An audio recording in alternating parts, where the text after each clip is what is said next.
Apa penyebab ikan koi mati? Pertanyaan itu barangkali sempat terlintas di pikiran Anda ketika tahu koi kesayangan Anda tiba-tiba mati di kolam. Kolam ikan koi tentu saja dapat menghadapi sejumlah masalah di sepanjang waktu, terlepas seberapa baik Anda telah melakukan pemeliharaan. Namun, bukan berarti masalah-masalah seperti ini tidak dapat diselesaikan dan diatasi.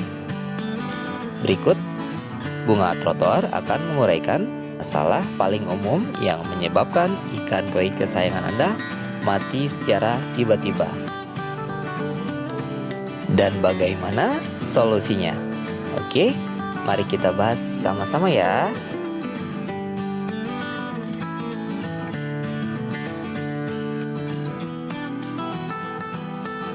Oke, untuk yang pertama, penyebabnya kualitas air. Ini adalah penyebab utama kematian ikan koi. Sebagian besar berasal dari produk kotoran ikan koi, terutama amoniak. Sayangnya, banyak orang tidak menyadari masalah ini sampai insang koi mereka terbakar oleh amonia. Anda dapat menggunakan bahan kimia dalam jangka pendek untuk menyerap amonia. Tetapi pada akhirnya Anda harus benar-benar memperbaiki sistem filtrasi dan meningkatkan jumlah bakteri yang menguntungkan di filter kolam ikan koi kita. Dalam siklus biologis kolam koi, amonia dihasilkan dari kotoran ikan yang kemudian berubah menjadi nitrit dan kemudian nitrat. Penting bagi Anda untuk memahami dasar-dasar proses ini agar Anda bisa mencegah masalah kualitas air dengan baik. Oke, saya akan menjelaskan proses ini secara lebih rinci ya. pH yang sangat tinggi atau rendah juga dapat berkontribusi pada kematian ikan. Kolam ikan koi mungkin memiliki kisaran pH antara 6,8 hingga 8,2. Tetapi pH 7,0 hingga 7,5 sangat ideal.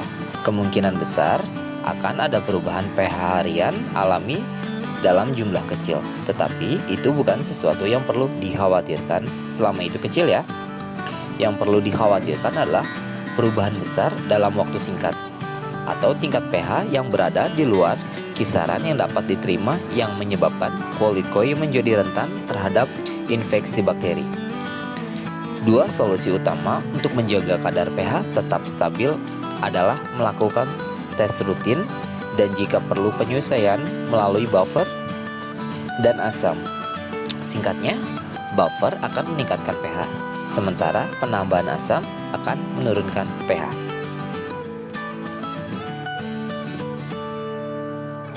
Oke, untuk yang kedua, penyebabnya penyakit. Parasit pada ikan tidak hanya sulit untuk diidentifikasi, tetapi mereka hampir mustahil untuk diidentifikasi karena ukurannya yang terlalu kecil untuk dilihat oleh mata telanjang. Bakteri ada di mana-mana di alam, termasuk di kolam koi Anda. Ada bakteri baik dan jahat. Jika ikan Anda stres karena alasan apapun, ini dapat meningkatkan kerentanan mereka terhadap infeksi bakteri, terutama jika mereka memiliki luka atau cedera. Kualitas air adalah inti dari pencegahan penyakit, sehingga meskipun Anda dapat mengobati penyakit yang muncul, Anda perlu memeriksa dan memperbaiki keseimbangan kimiawi air Anda sendiri. Jika Anda mengalami masalah seperti ini, maka gunakanlah sistem filtrasi yang lebih baik seperti yang menggunakan alat sterilisasi lampu UV.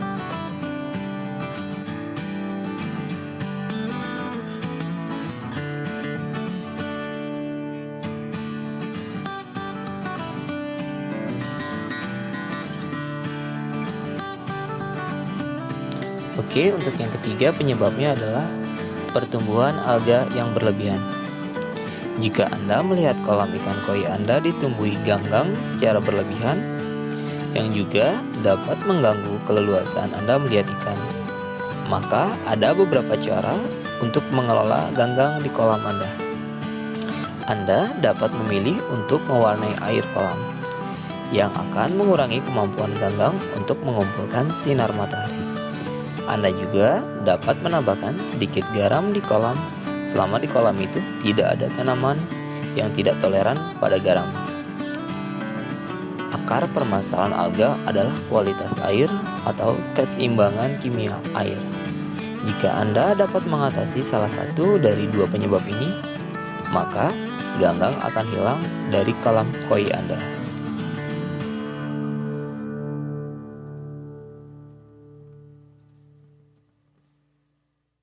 Oke, untuk penyebabnya selanjutnya kepadatan kolam.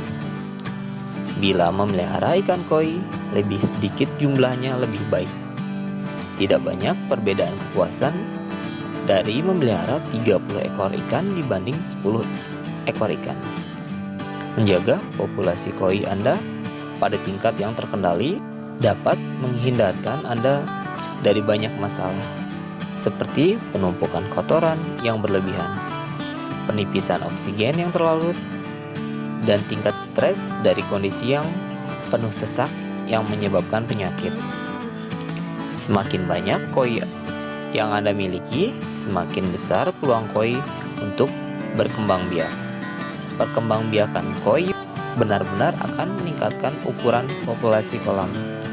Kondisi yang penuh sesak akan menyebabkan respon fisiologis pada koi yang memberitahu tubuh mereka untuk mengurangi hormon pertumbuhan, sehingga ukuran koi menjadi lebih kecil secara keseluruhannya.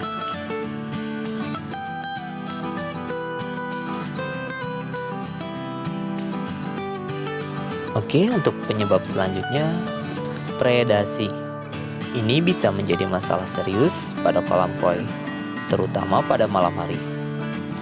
Kucing atau rakun, berang-berang sungai, dan hewan predator lainnya yang lebih besar bisa memangsa koi dari kolamnya.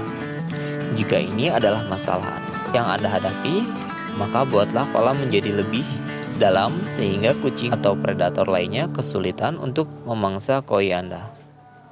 Sebagai kesimpulannya, merawat ikan koi dan kolam tempat mereka tinggal adalah sebuah proses yang perlu terus Anda pelajari dan lakukan. Jika semua ini bisa Anda lakukan dengan baik, maka ikan koi akan menjadi hiburan yang menyenangkan untuk Anda di rumah. Oke, untuk penyebab terakhir ialah pemberian obat yang tidak sesuai dosis. Seperti sudah menjadi rahasia umum bahwa obat bisa membunuh mikroorganisme karena obat bersifat racun dan mematikan bagi mikroorganisme tersebut. Namun sebenarnya obat tersebut juga menjadi racun bagi ikan peliharaan kita, hanya saja pada dosis yang lebih tinggi. Jadi, apabila Anda memberikan terlalu banyak obat atau dosis yang terlalu tinggi pada ikan atau pada air di kolam maupun di akuarium, maka tak hanya penyakit yang mati, namun juga ikan peliharaan Anda yang ikut mati. Maka dari itu, berilah obat sesuai takaran yang sudah tersedia di keterangan obat tersebut ya.